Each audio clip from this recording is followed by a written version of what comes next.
Bonjour à toutes et tous et bienvenue à cet Hebdo Éco.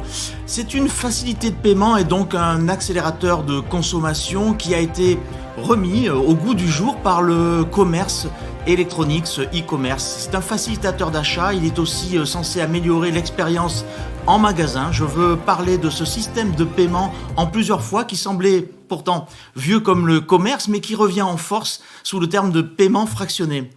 Une proposition achetée maintenant, payée plus tard, qui a vu émerger de nouvelles propositions de services financiers portées par des acteurs comme Clearpay, Scalapay ou encore Floa, acteurs français des facilités de paiement dont le siège est à Bordeaux et dont je reçois ce jour Marc Lanvin, qui est le directeur général adjoint de Floa. Marc Lanvin, bonjour. Bonjour. Alors déjà peut-être en quelques mots, en quelques chiffres, c'est quoi Floa ? Alors Floa, c'est une banque qui est établie à Bordeaux, qui est spécialiste des petits crédits, des mini-crédits et du paiement fractionné, puisqu'on est leader en France du paiement fractionné, du buy now, pay later, comme on dit parfois aussi comme maintenant. Je viens de dire en français, voilà. C'est ça, ouais, effectivement.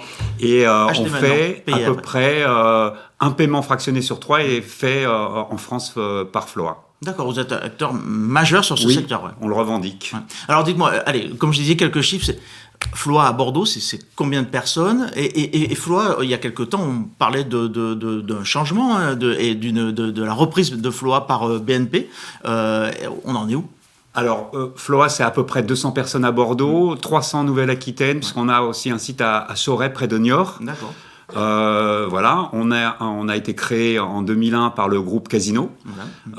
Et effectivement, c'est public. Vous êtes toujours une filiale de Casino, mais il y a des approches. Une filiale de Casino, et on est toujours très proche de Casino, parce que c'est nos cousins, parce que c'est nos voisins aussi géographiquement, parce qu'on les aime beaucoup, parce qu'ils font du digital. Et on est en passe effectivement d'entrer dans le giron de la première banque européenne, BNP Paribas. D'accord. Affaire en cours donc. Affaire en cours qui attend les dernières autorisations. Oui, d'accord. Alors, on n'en est pas là. Vous êtes, j'aimerais bien vous interroger sur ce paiement fractionné. Vous l'avez évoqué tout à l'heure.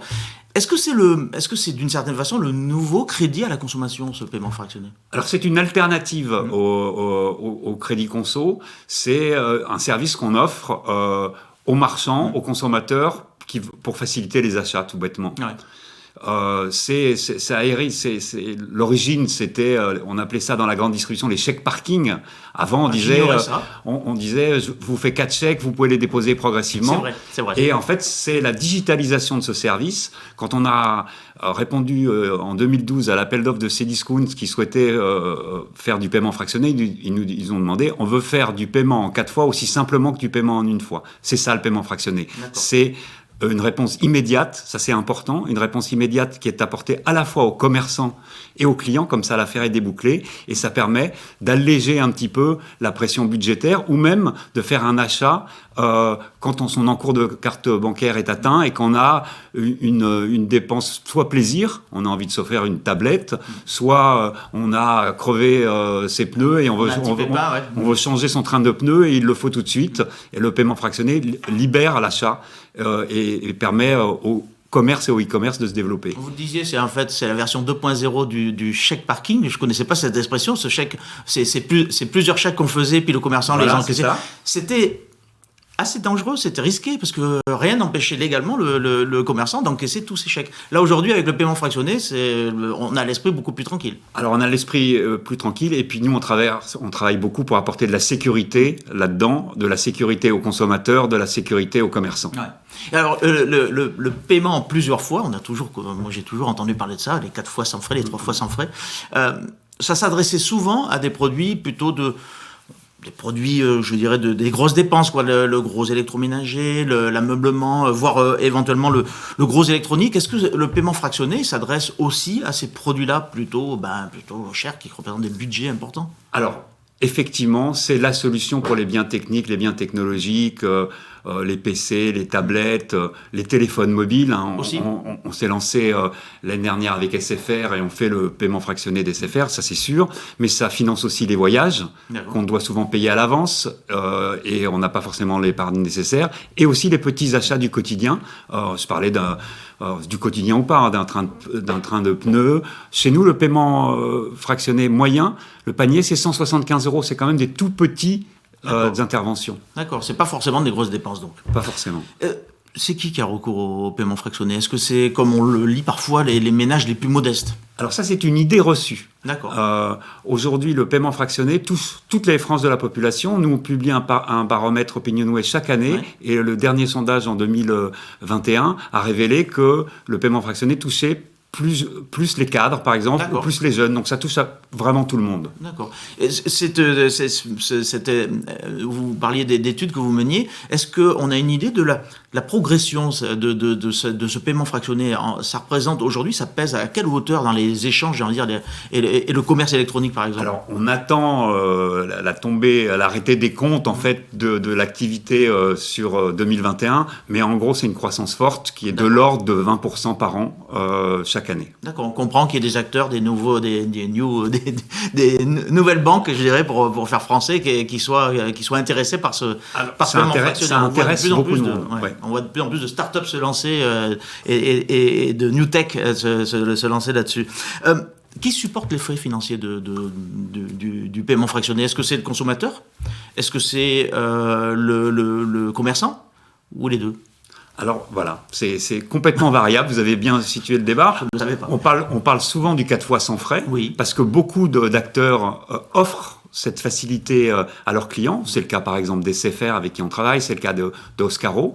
Parfois certains le font payer tout le temps. Parfois, certains le font comme Mille et un pneus, qui est aussi à Bordeaux. Mille et un pneus fait parfois des opérations de 4 fois sans frais sur certaines marques de pneus et parfois du payant. Toutes les solutions sont possibles. Donc en fait, c'est aussi ce paiement fractionné peut être, et la prise en charge de ce paiement fractionné, financière, je dirais, ça peut être aussi une opération marketing pour une société. Ce qu'on a fait en mai, parce qu'on est un gros acteur du voyage et du tourisme, et il fallait le relancer avec beaucoup d'acteurs comme Maeva, comme Selectour, comme Center Parks. On a lancé ensemble des opérations de 4 fois sans frais pour relancer le tourisme en France. Ouais.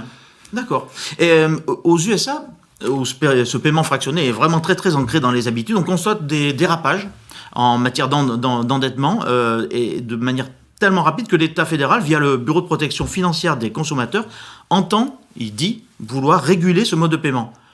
Où est-ce qu'on en est en France et qu'est-ce qui joue le rôle de garde-fou en France? Alors en France, comment on peut éviter d'en arriver là?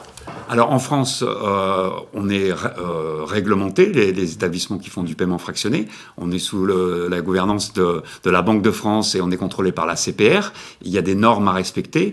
Et ça, évidemment, le régulateur français et même le régulateur européen s'intéressent beaucoup au développement de cette activité et souhaitent continuer à le contrôler, voire préciser les règles du jeu. Et chez Flourana, on est très favorable à ce que le marché continue à être bien réglementé et bien surveillé, bien sûr. Ouais, d'accord. Et on a vu le paiement fractionné fortement se développer, je le disais tout à l'heure en introduction, avec via le e-commerce. Est-ce qu'il s'adresse aussi, est-ce que ça peut être un atout pour le commerce physique? Bien sûr, c'est une grosse demande. Le paiement fractionné s'est beaucoup développé avec le e-commerce et encore plus pendant le confinement, puisque les acteurs du e-commerce ont joué leur rôle pendant les confinements. Mais il y a beaucoup d'acteurs hybrides qui font du e-commerce et du commerce traditionnel de plus en plus, notamment grâce aussi à cause du confinement.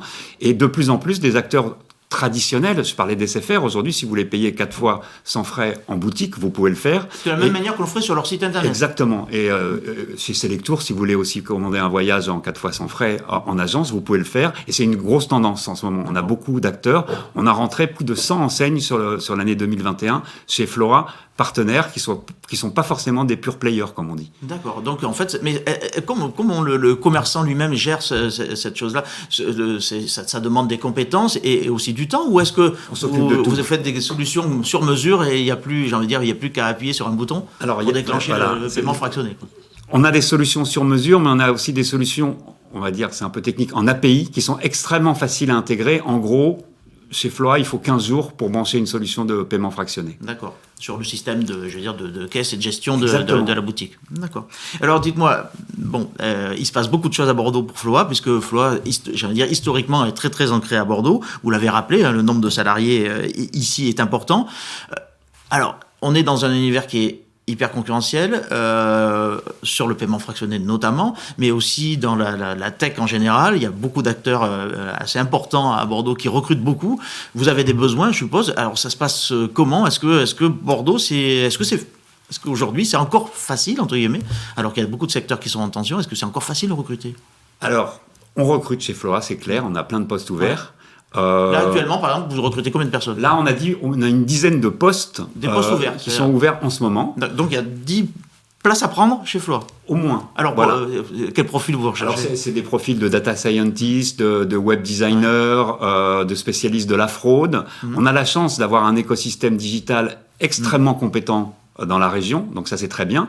Et après, effectivement, on est en compétition avec les acteurs locaux qui sont hyper dynamiques et on cherche à accueillir des talents. On a des avantages, on a des superbes locaux sur les quais. Ouais. Donc on prend les candidatures là en ce moment. Ouais, d'accord. Et la bataille qui se joue là actuellement sur la main d'œuvre, est-ce qu'elle tire? On en parle assez régulièrement. On parle d'abord aussi de l'inflation, mais et son corollaire, c'est souvent l'augmentation des salaires. Est-ce que vous en êtes là aujourd'hui ? Est-ce que vous devez faire un peu de surenchère pour attirer des talents ? Alors, il faut payer pour avoir des talents, et c'est ce qu'on cherche. Aussi, il faut reconnaître que l'écosystème digital, tous les gens dont on parle à Bordeaux, ça attire du monde, et on fait venir aussi des gens aussi au titre de la qualité de vie qu'on apprécie à Bordeaux. D'accord, très bien.